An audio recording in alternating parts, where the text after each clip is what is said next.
ఏంటంటే ఆ రష్యాకు రష్యా నుంచి మనం ఏం కొంటున్నాం? క్రూడ్ ఆయిల్ క్రూడ్ కొంటున్నాం. ఆయిల్ అమెరికా నుంచి కొంటలేము. ఇదే దాని మీద రచ్చ జరుగుతుంది. అయితే నేను చాలా రోజులకి వెళ్ళి మన కరోనా టైంలో చూసినాం, ఆ తర్వాత చూసినాం. భారత్ నరేంద్ర మోడీ ప్రభుత్వం ఆ రష్యాతో కొన్నా పెట్రోల్ ధర ఒకటే ఉంటది, అమెరికాతో కొన్నా ఒకటే ఉంటది.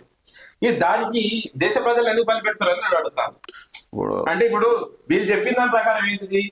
ప్రపంచ మార్కెట్ కన్నా అంటే అమెరికాతో పోల్చుకున్నా, మిగతా దేశాలు దిగుమతి చేసుకున్నా, రష్యా నుంచి వచ్చినప్పుడు దాని ధరలు ఎక్కువ ఉన్నాయి, తక్కువలో ఉన్నాయి. మరి పెట్రోల్ ధరలు ఎందుకు ఎక్కువ ఉన్నాయి?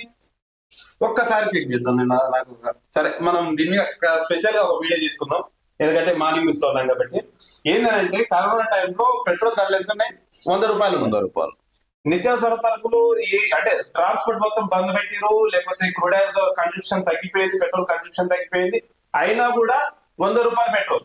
క్రూడ్ ఆయిల్ ధరలు అనేటివి ఎట్లా బేస్ అయితే ప్రపంచంలో ఉండేటువంటి క్రూడ్ ఆయిల్ ధరలు బేస్ బ్యారెల్ క్రూడ్ ఆయిల్ ధరలు బట్టే ఉంటది. ఆ టైంలో 80,000 సంథింగ్, $8,000 సంథింగ్ ఏదో ఉంటది క్రూడ్ ఆయిల్ బ్యారెల్ ధర. అప్పుడు ఎంత ఉండాలి? పెట్రోల్ 80 రూపాయలు ఉండాలి. అది దాని ప్రకారమే ప్రపంచవ్యాప్తంగా రేట్లు ఎక్కువ తగ్గులు ఉంటుంటాయి. ఒకసారి పెరిగింది, ఒకసారి తగ్గింది అని అంటే. అయితే భారతదేశంలో అప్పుడున్న 2020లో కరోనా టైంలో బ్యారెల్ ధర $2,000 ఉంది, $2,000 సంథింగ్ ఎంతో ఉంది. అప్పుడు ఎంత రావాలి పెట్రోల్? 80,000 ఉన్నప్పుడు 80 రూపాయలు వచ్చినప్పుడు 2,000 ఉన్నప్పుడు ఎంత రావాలి? 20 రూపాయలు రావాలి లీటర్. కానీ మనకి ఎంతకు వచ్చింది? 100 రూపాయలు. 100 రూపాయలకు వచ్చింది పెట్రోల్. మన మోడీజీ ప్రభుత్వం, విశ్వగురు ప్రభుత్వం. ఈ రోజు అదే పెట్రోల్ డీజిల్ పై విషయంలో అమెరికాతో గొడవలని చెప్పేసి మాట్లాడుతుంది.